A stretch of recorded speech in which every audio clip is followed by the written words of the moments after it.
Hello, hi. Hi. Thank you, Enrico, for introducing. Well, super happy to have Monica with us. My This pleasure, is guys. in occasion of the publication of your course on our Digital Fashion Academy platform. So this is like the new course of action of our academy. So I'm super happy because this is also an experiment from another viewpoint, which is the encounter between the digital business and digital matters together with the traditional visual merchandising capabilities and experience, because we firmly believe that collaboration between different competencies will give probably the best in terms of results, but also in terms of efficiency. So I'm pretty curious to go through the matters today about how the digital world, well represented by Enrico, can benefit from the physical world of visual merchandising that you will definitely will represent at the best. Also because you had very good experiences, especially in fashion, but also in food and beverage. So that is also a very good background to go through these matters. So I hand the stage to you, Enrico, just to start with the first, introduction of these matters. And I'm Yes. keen to see what is coming out. Yes.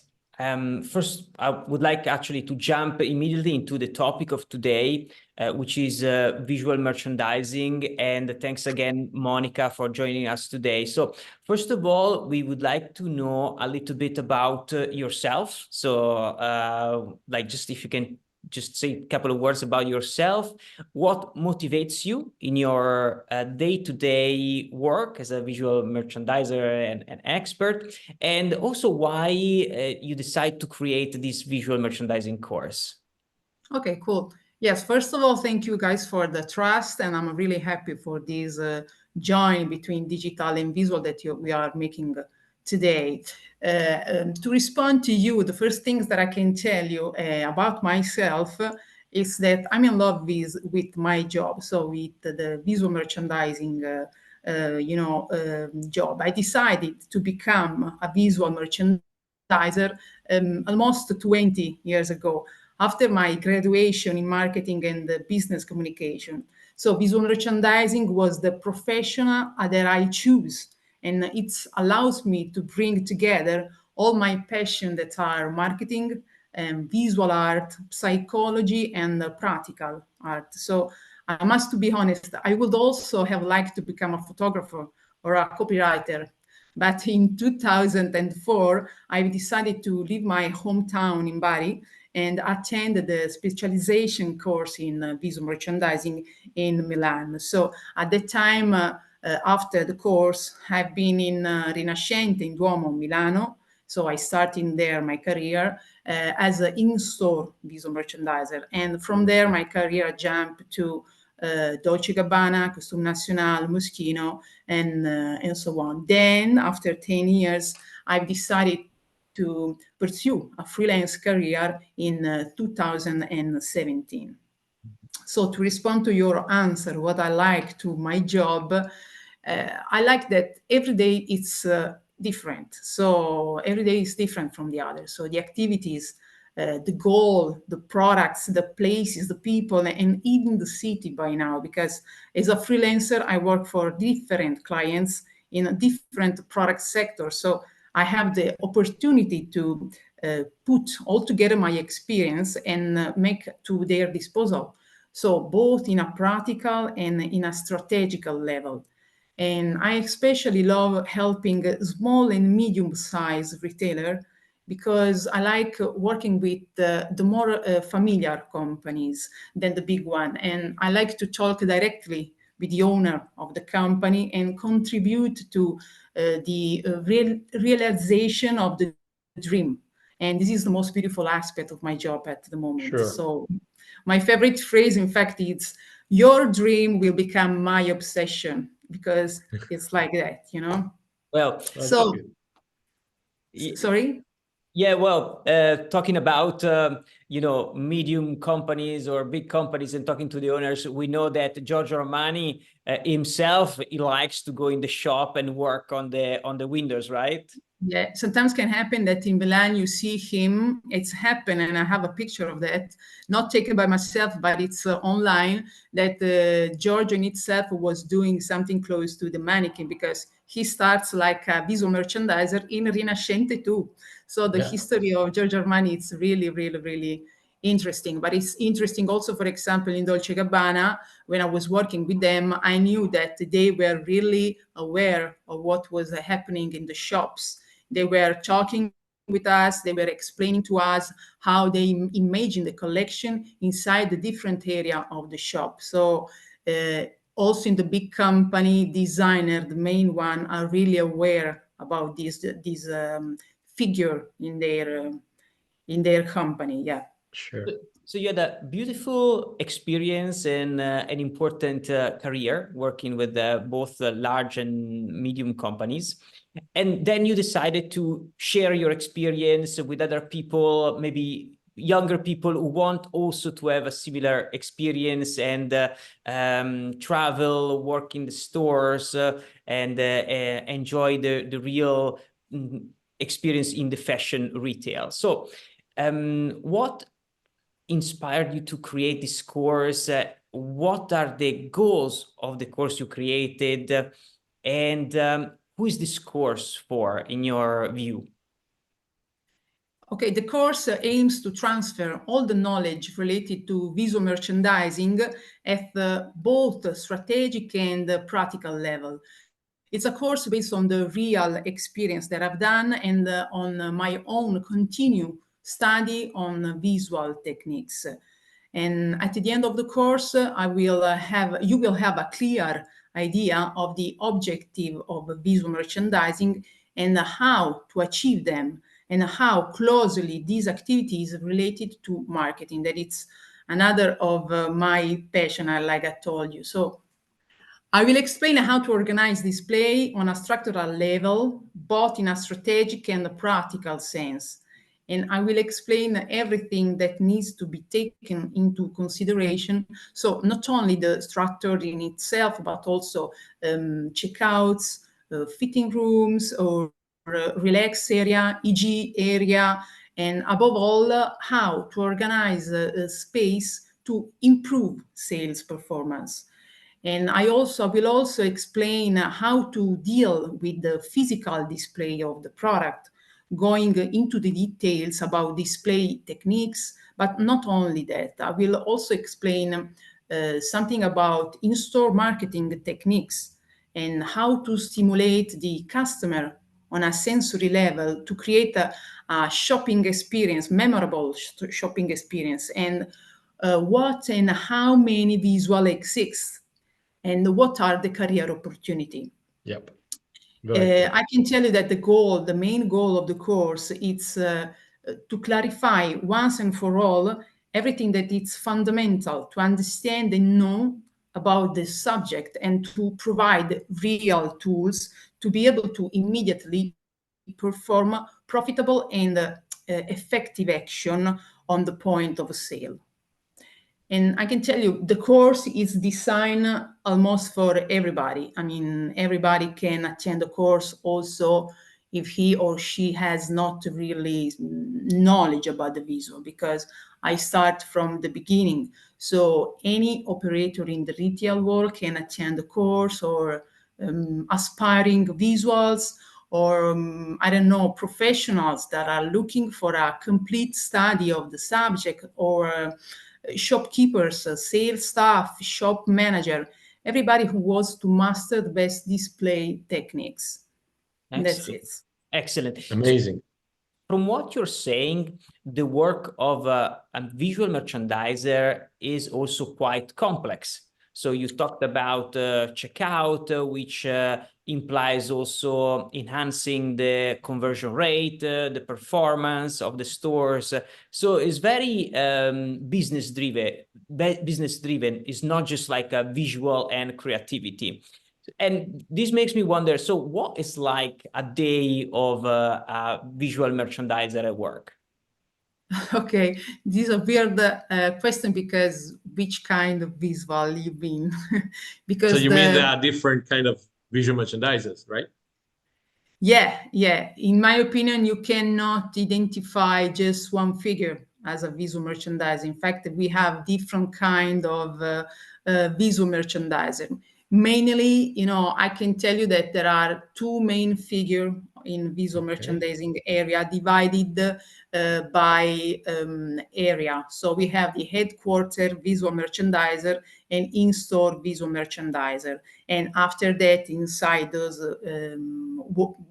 Two categories. job, you have Yeah. more specific categories. But just to let you understand, the headquarter visual merchandiser are those who work in both office and shops. So this kind of figure, they do mainly the guideline for the whole world, and are the ones who oversee the image of all the shop globally. So honestly, they do not have a classic day because there are many tasks to be done and never the same. So they divide their time between a shop, showroom, or special events setup. And they are also in charge of defining the collection visual book, which contain the guideline that all shops around the world must follow in terms of season collection. And a larger part of time spent in the office, they give feedback of layouts made by other visual in store or by salespeople around the world. So they include dealing with suppliers for everything all about mannequin, hanger, props, so in generally speaking. Yeah. And on the other hand, in store visual are we have the other figure that I was talking about, are fixed visual that they work for one shop. So mainly for one shop. I say mainly because we can also have some coordination people. So they have one shop, but they can move around the area. For example, we have Barcelona in-store visual merchandiser that goes also in another city of Spain. So their main goal for everyday work is to have perfectly set up the shop. They are in charge in doing windows. They are in charge in checking the sale with the director of the shop, and they are always in contact with the headquarters in order to be sure to have follow all the rules and the direction that comes from the headquarters. So I can't say that I have a typical day. Oh, but that's interesting. Actually, you gave quite a good scenario just to understand exactly the different roles and professionals. Yeah. Another thing we hear is that there is a lot of confusion between the job of a visual merchandiser and a window dresser. Is it Yes. true? Yeah, sorry. I always laugh to this question because a lot of time when people ask me, what is your job? And I say, I'm a visual merchandiser. So if you are lucky, they understand what we are doing. But mostly of the time they say, okay, you are a creative person. So you do windows, you do things like that. And I say, not exactly. Because like I told you before, the day life, it's really different from, one to the other. So also the kind of the job that a window dresser and a visual is doing is totally different. So we are taking care about the different aspect of, I can say, marketing, psychology, and also creative, side of the, sorry? Aesthetics. Yes, about the shop. And the window dresser only is in charge in doing windows. But actually, this figure, it's not really, does not exist anymore. I mean, there are some window dressers, but they are real. I call them old style. It means that they only take care about the windows, but they not really are aware of all the new method and techniques to set up perfectly also the inside. Yeah. So the main goal of them is to fulfill the windows for with everything they can, they can. Yeah. But this is not, the rule that we follow, because there are something on the top of that it's the coordination of the image of the client, of the brand, of the Yeah. shop, that you have to take into consideration. So I can say in my daily life, both when I was in store and now that I'm a freelance, the window part, it's 10% of my job.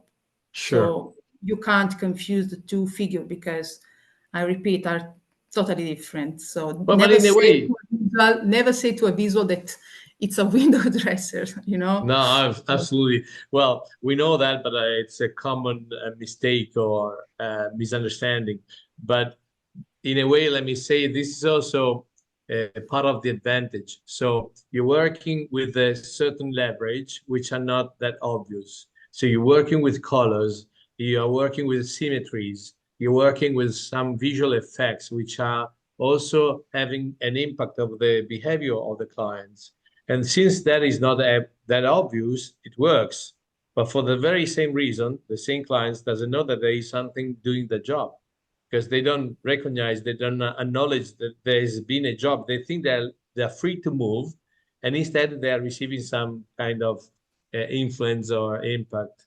Now, this is Yeah. bringing me to the most interesting part, in my opinion, of this conversation, because we are used to see in the world a very strong polarization about everything, information and everything else. One of these polarization, which is typically going through in the everyday conversation, is about physical versus digital.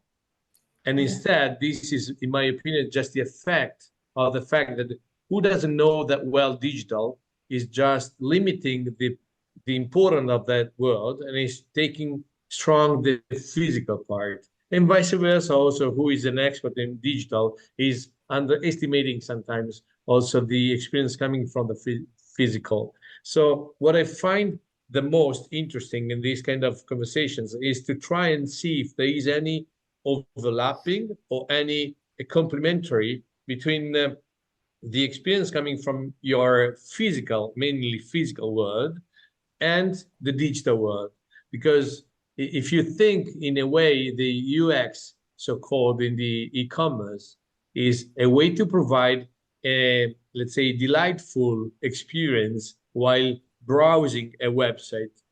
Conceptually is not that different from the visual merchandising work, which is applying obviously colors, graphics, aesthetic, and psychology in order to provide the most, let's say, rewarding experience in the physical world. But there might be many experiences which might be possibly played again into the digital world. So I would really like you and Enrico to start picking into this subject and to see how these two words might collaborate together. Because let me just say another small comment. I find super interesting two things of what you are saying.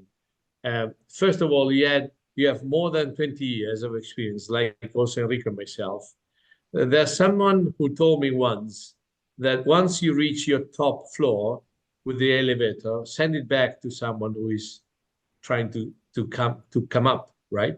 So when you reach this kind of experience, let's say 20 years, I think it's also normal to try and share your knowledge. So that's something that I find super good and super interesting. So now doing the same also, trying to be cross-channel also in this kind of education. So apply what is coming from the physical to see what works in the digital and exchanging this kind of information. So I leave the stage to you again, because I think we will hear many interesting topics in this subject. Yeah, I'd like Yeah, sure. to simplify this concept based on what Enrico you just said. Monica, would you be able to tell us like three strengths or three strengths and weaknesses that you see in the differences between the online and the bricks and mortar stores? Like, let's try and focus on three things that you like or don't like in each of these two channels. Yes, well, criticism of the online, I mean, in addition to the classic answer that I can give you, underlying the fact that online you cannot try any clothes, I would like to underline the fact that online you cannot stimulate a certain sense, and it does as it does the physical shop. The only sense involved online are sight and hearing. So online shopping isn't, for my opinion, isn't that fun. You lose the playful aspect of the shopping. At the same time, however, online can be maybe better solution for people, that are more shy, or people that hate being around people. So there are advantage and disadvantage. And another criticism of online, I think, is that you lose the mood of the collection and the overall vision of the brand identity, and yeah, that you can give in a physical store, because you can see all the collection divided by theme, mood, and so on. Yeah. And the third one that I can tell you, the criticism of online, it's that you have any customer service, except for those brands, I can say, that have integrated the support of a stylist into the shop online. I've seen also some kind of service like that. So online, you totally lose the human relationship, and you shop online without any friends and without the help of a real shop assistant. So for my opinion, this is not a real, this is one of the criticisms that I can say about the online. No, yeah, And I think you really got the point. I mean, these are, problems or gaps in the online experience that should be filled. It's not impossible to fill, of course, to fill them. I mean, of course, we cannot implement the sense of smell or the sense of not touch. yet. Not yet. At Not least, yet. yeah. Never say never. But for sure, we can implement a better customer service, as you said. Yeah, that we can do. We can implement, even we could try to give more the sense of the collections. But of course, it would take a lot of time and energy to recreate the sense of a collection or a mood online. It's not impossible. Maybe it's just a matter of effort. In this, the line of what we're saying. So how do you see a good integration of online and offline stores? Okay. Well, actually, I would integrate, for example, a little part of the sensory stimulation, like music. Why not to play a playlist while people are doing shopping online?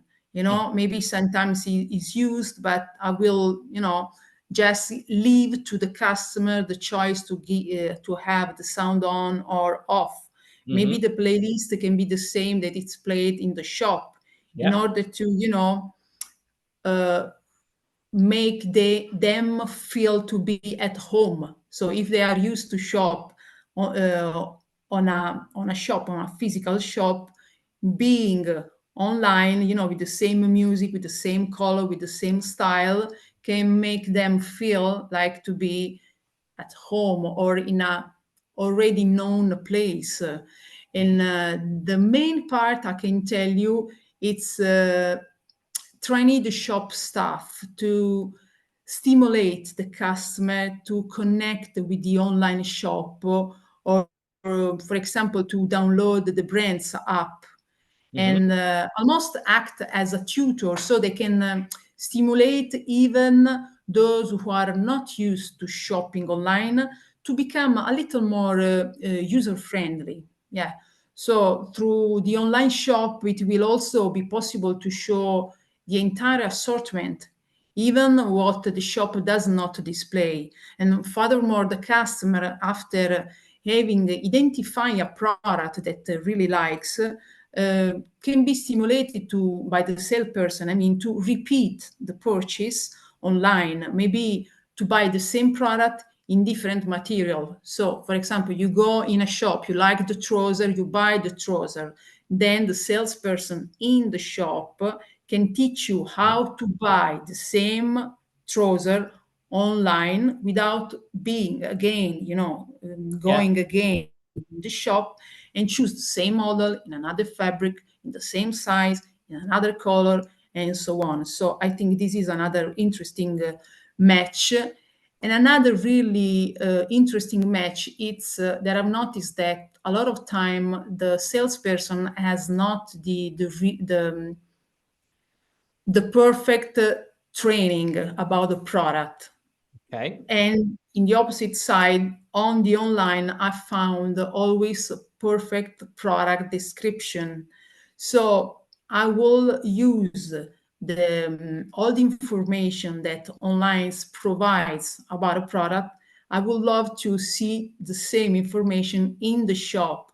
So maybe through QR code or through RFID technology, you can allow customer in store to know everything about the product, because maybe the salesperson in that moment is not available. So I already saw this kind of things in some shops, but not in every shop. But I think these are very, very, very useful insights, and I think we can we could go on and discuss many more possibilities to integrate online and offline, but I think we shouldn't give away everything we know. So maybe we can talk about more in deep in another call.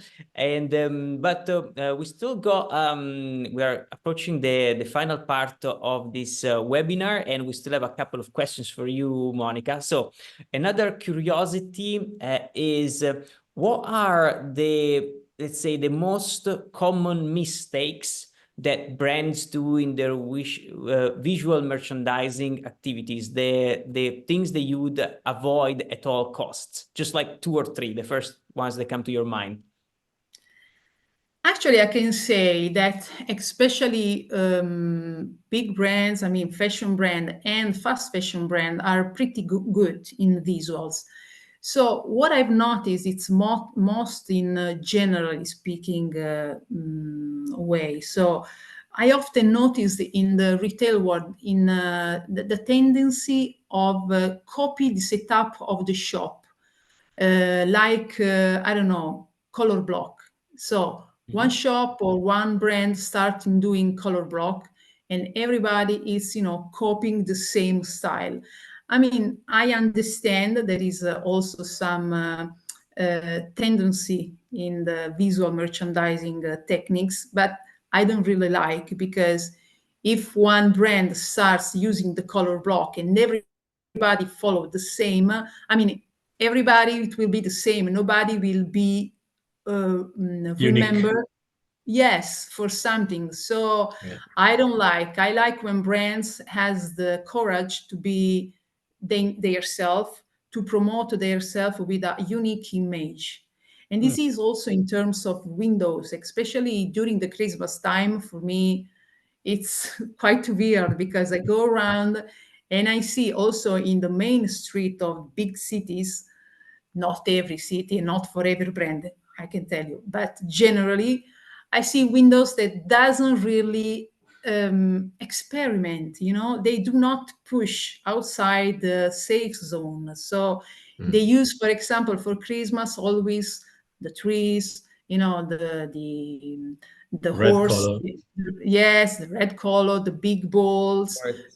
I mean, it's quite, from my point of view, my personal point of view, it's quite not really interesting, it's quite sad using always the same stuff. So I expect more creativity. This is the point, so at that point we are in the 2024, so I expect something more. You saying that because you need to catch the attention of Sure. the person who walks by your shop, right? So Yes. the point is really to grab the attention of the person and create curiosity and incentivize the person to come in the shop. Yes. Eventually. And also, this is a little polemic. And we all, we always speak about shop experience, about technology, but then I don't see really original way that shops. I never saw implemented this technology in a really interesting way in the shop. I agree because I've seen many shops who have implemented digital elements inside the windows, but there's hardly ever anybody who goes farther, who really implements like an interactive window. Now possible, like really engage the user through technology in the window. Because I think brands are still like a bit traditionalists. They are like reluctant to transform the window into a digital tool, right, Enrico? Yeah, that's right. Actually, experimentation is always like a tricky subject. Unfortunately, both on the budget side, but also on the return on investment. So, for example, while you were speaking, I remember I saw many years ago, was well before people was commonly speaking about omni-channel, was Paul Smith in Bond Street in London. Was nice because the idea back then looked very new, and it was like the shop is always open. Why? Because they had an interactive window, but nobody was there. Okay. And by then also technology was not helping them because, for example, it was still an old way to e-commerce. So you were supposed to stand in a street in the dark because obviously during the day the shop is open. So, and then, insert your credit card numbers on a window. Wow. Come on, who would do that? No. So there are plenty of small problems which are also against that. But also, in any case, I agree with you that there is a lot of space for experimentation. And in a way, sometimes companies, they should also consider the return on visibility of this kind of experiments. It's not just how much more I sell, but also how much visibility I gain thanks to something which is different. Usually, that's my impression. Well, there is a lack of curiosity, lack of, let's say, opening to experimentation. But also, I think in the end, personally, when I see a brand experimenting, although the experimentation is not good, I feel like something like a sort of sympathy or sort of appreciation. So I'm talking about Paul Smith, and that was probably 11 or 12 years ago. I'm talking about that still today.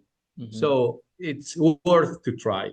Exactly, because if you don't try, you will never learn, you will never get the experience and the data and the knowledge that allow you to make decisions to improve if potentially something you have done has got really like potential to be something that generates revenue or return on investment. So always keep an eye on the return on investment, on the cost and the potential for generating revenues and lead. Which takes us, Monica, to the, let's say, the very last point for today, which is how is the role of visual merchandiser evolving, and what are the skills that are needed now, and what do you think would be the skills need in the near future? I mean, the VM is an eclectic figure with a rule that it's not always easy. So the skills that, in my opinion, it is essential for him to have are different. So mainly it's listening. Because if you do not listen, and you have not the patience to really understand what your customer wants, this is in my, from my side, because I'm a freelancer. So I really need to understand what the brand wants, how, can I improve the image, and what is the goal that they want to reach, So the listening part, the real listening, is the main part. The patient is another aspect of the visual figure, in any case, both for visual in store, visual, wholesale, retail, any kind.